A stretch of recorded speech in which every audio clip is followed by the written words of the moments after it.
Kim Robertson, Insider Racing News. This question is actually for Jack. Jack, can you explain a little bit about what happened to Carl's car tonight in the carbon monoxide situation? And is there any thought of requiring, I know that he doesn't like using the air box or anything like that, but with the carbon monoxide combined with the heat situation at this time of year, do you think that having a scrubber of some sort in the car as a precaution is thought to in the future?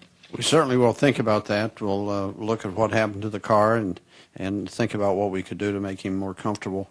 They knocked the crush panels out, the tub sheet metal that separates the car, the exhaust, and the things that are happening on the right side of the car from the passenger compartment or from the driver's cockpit, and that seal was broken by the contact he had with the right quarter panel, and until they got that fixed, there was serious contamination inside the cockpit, and when it got to be to the point of real serious discomfort for Carl, the crew chief Bob Osborne was monitored, and they agreed together that he'd come down pit road and they'd take however long it took to fix it. But whether there's something that can be used to clean the air better for him, I'm not sure. We'll look into that, and we'll take that situation apart, the same as we do everything that the bad that happens at a race track for a race car. We'll take it apart next week, and we'll come up with a determination if there's something we can do that would make it safer for the driver. If there is, we'll do it.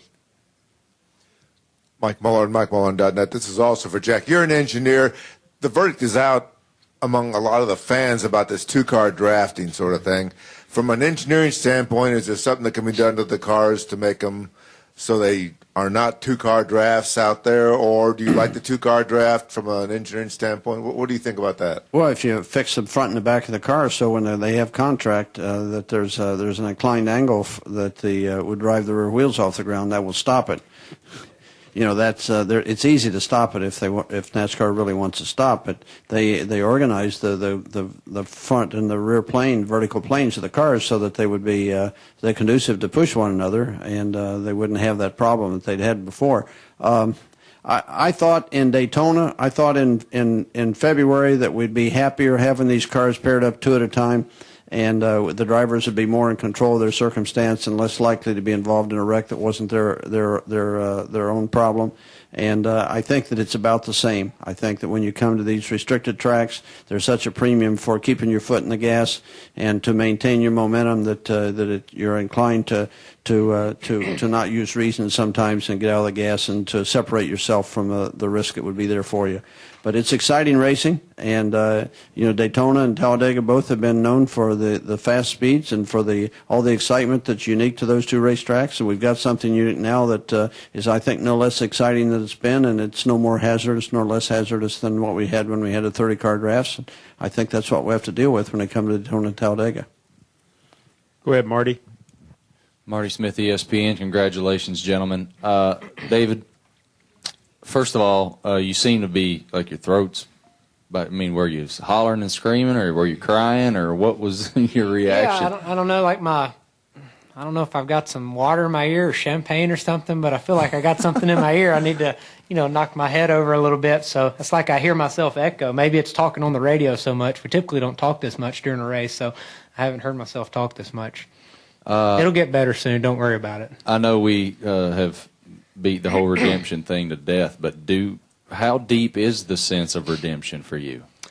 Well, to get that win would have felt great. If we would have won at Martinsville this year, I would have said, man, we've moved on past that Daytona race. But coming back here to get that win here at Daytona is that extra little bit that I wanted, kind of like, to show the Daytona racetrack, here's what we got. And so that makes it a little bit more special. I think a win anywhere on the circuit would have been great, and we would have moved on and talked about it probably. But coming back here to Daytona, being able to run the same type of race we ran in February and, learning from our mistake, not making a mistake. We had a couple opportunities to do it on those last few restarts, and I didn't do it. And so that's gratifying that we were able to come back to Daytona and kind of prove the racetrack that we're better than that. We can take you, and we beat them, and it feels good. Mark, did you have another question? Yes, sir. Can we get him a mic real quick, Edward? or Bree? Codas the floor today for Jack. Jack, now you've had young guy Trevor win the 500. David wins tonight.